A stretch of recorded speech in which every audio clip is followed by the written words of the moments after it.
Hello everyone! Ako po si Rosely Dagsa, isang proud na ina at negosyante mula sa napakagandang isla ng Siargao. Ang kwento ko ngayon ay tungkol sa pagbalansi ng pamilya, negosyo at pag-alaga sa kalusugan na isang hamon pero napaka-fulfilling. Ngayong araw, papunta kami sa Dapa upang bantayan ang maliit naming tindahan. Ito ang unang negosyo namin ng asawa ko at napakahalaga nito sa amin. Siya ang nagmamaniho ng aming private tricycle na ginagamit din naming service para sa Isla Haruhay at Isla Linaw. Dalawa naming accommodation business para sa bakasyonistang gustong mag-relax dito sa Isla. Bukod dito, ngayong December, abala kami sa bagong chapter ng aming buhay, ang aming maliit na bakery. Gumagawa kami ng loaf bread,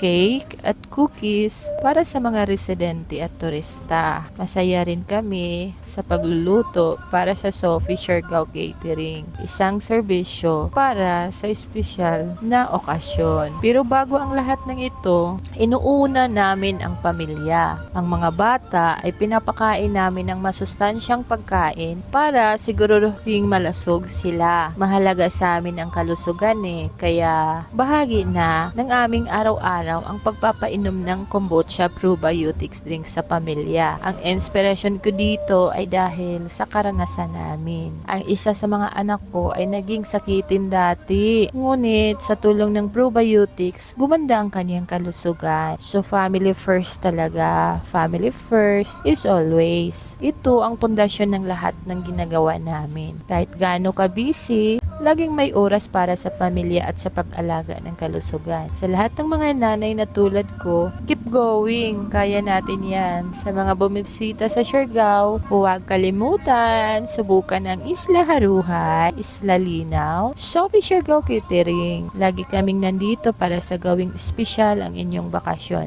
Mula sa aming pamilya sa isla, Team Dagsa, maraming salamat at kita-kits dito sa Siargao. Bye!